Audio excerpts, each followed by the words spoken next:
Oh, hello. Didn't see you there. Hello. Uh, Anyone out there listening to the old YouTube and thinking, who is this person? I am Hannah. My name is Hannah. I'm a woman and I'm a mama and I'm also a nurse.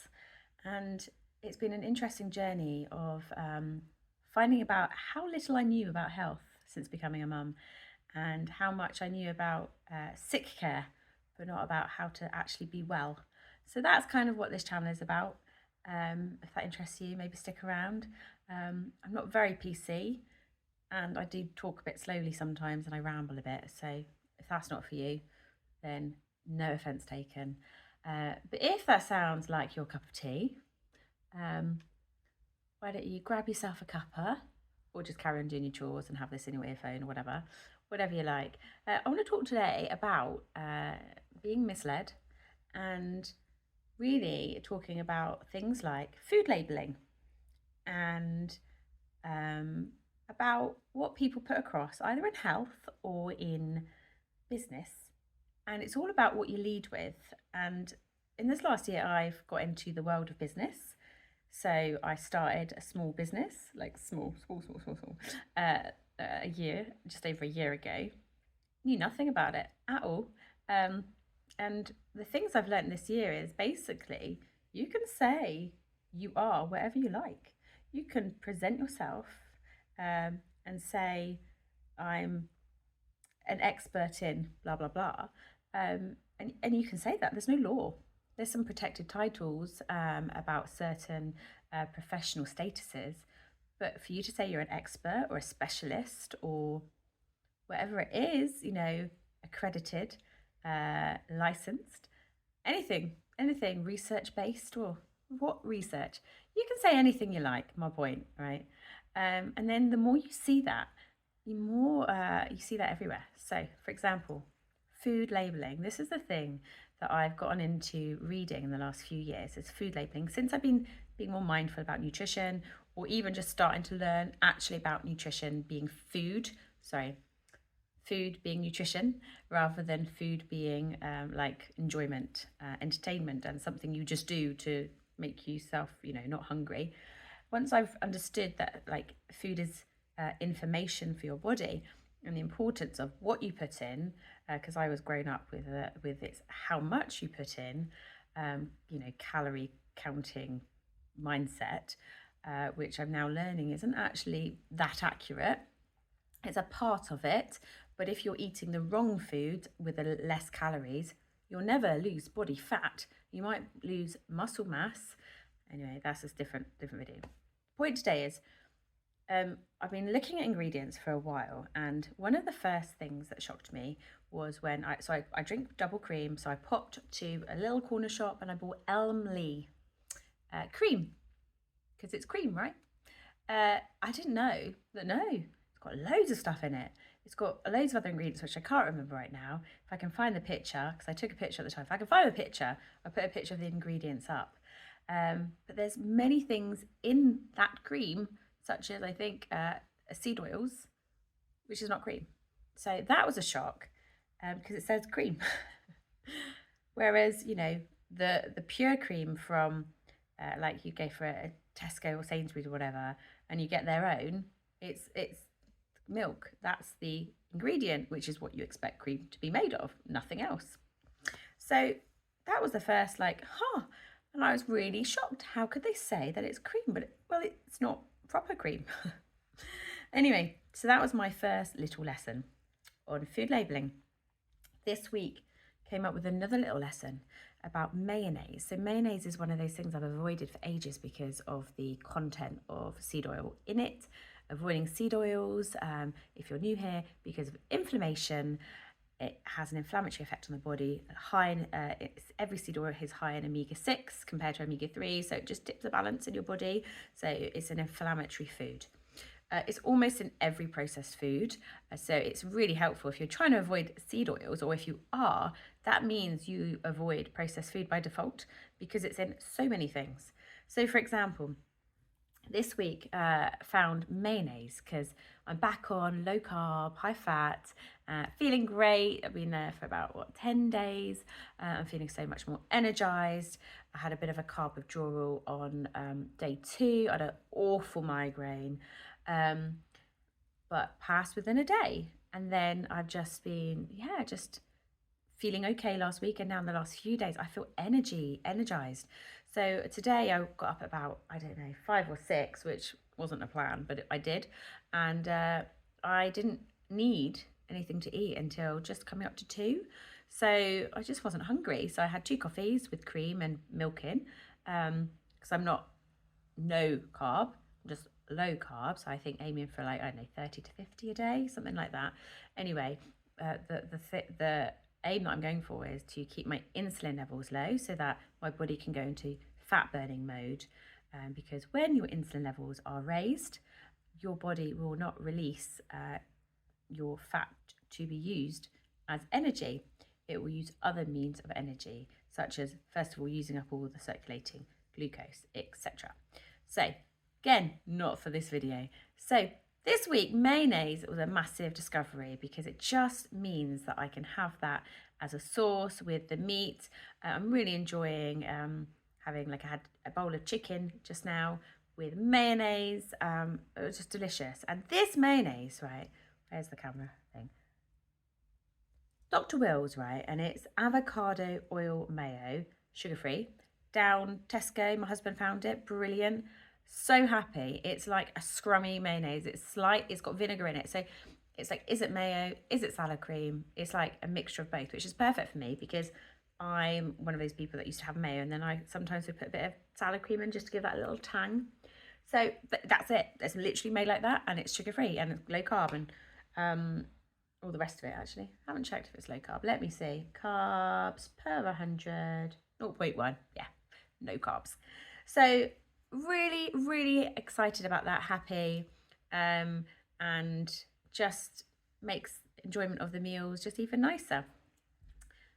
Bought on Amazon another mayo yesterday. So what's that? There you go. Bionica. So this one's made of avocado oil. This one's advertised as being made of organic olive oil mayo. Wow, that sounds lovely.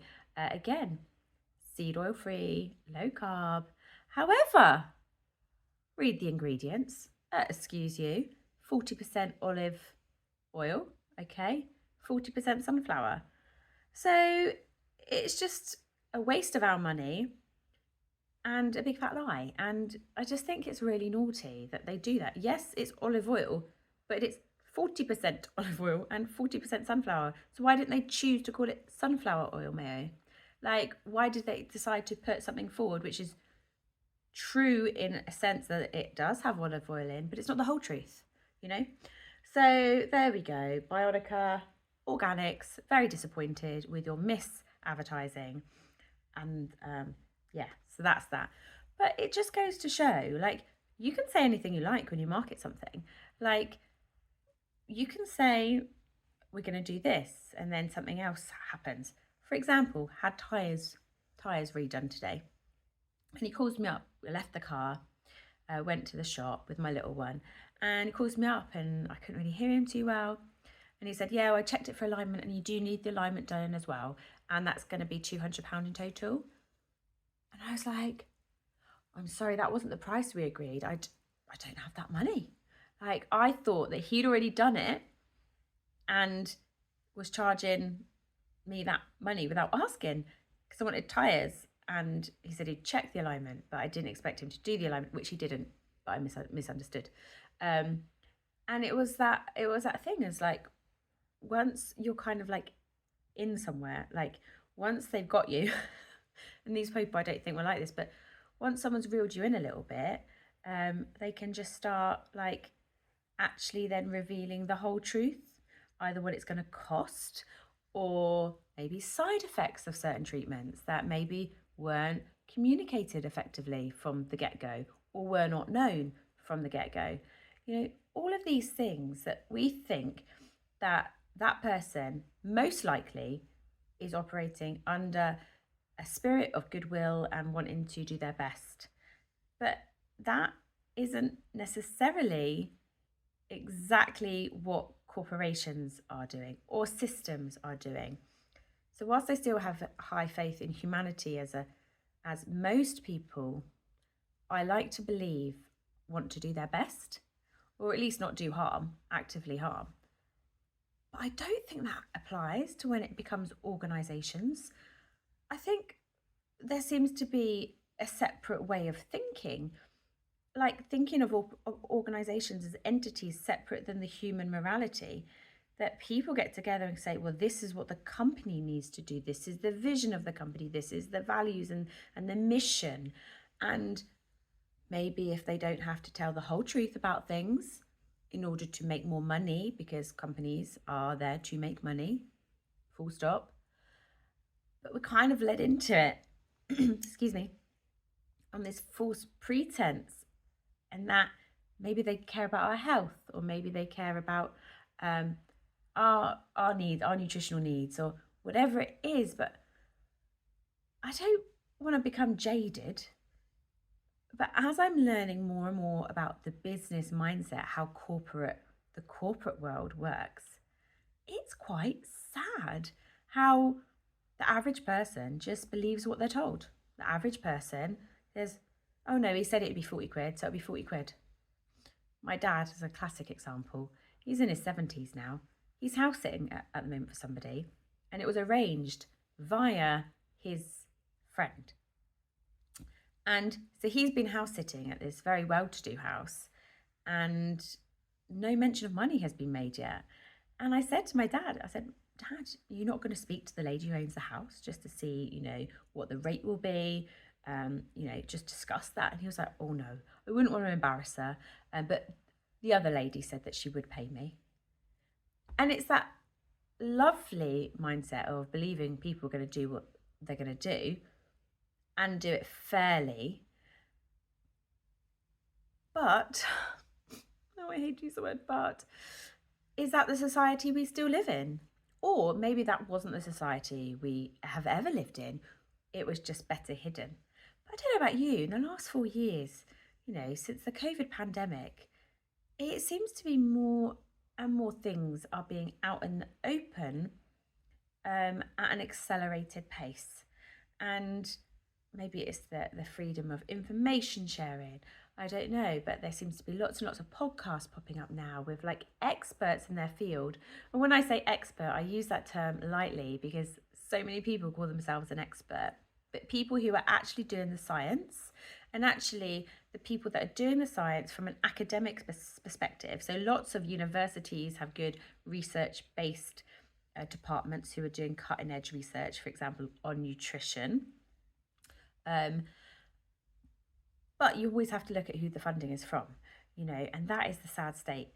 It's what do we want the message to be for our corporation, our organization, our product, our service? Then who can we target so that we get the answer that we want? So we want good reviews on a product targeted at mums.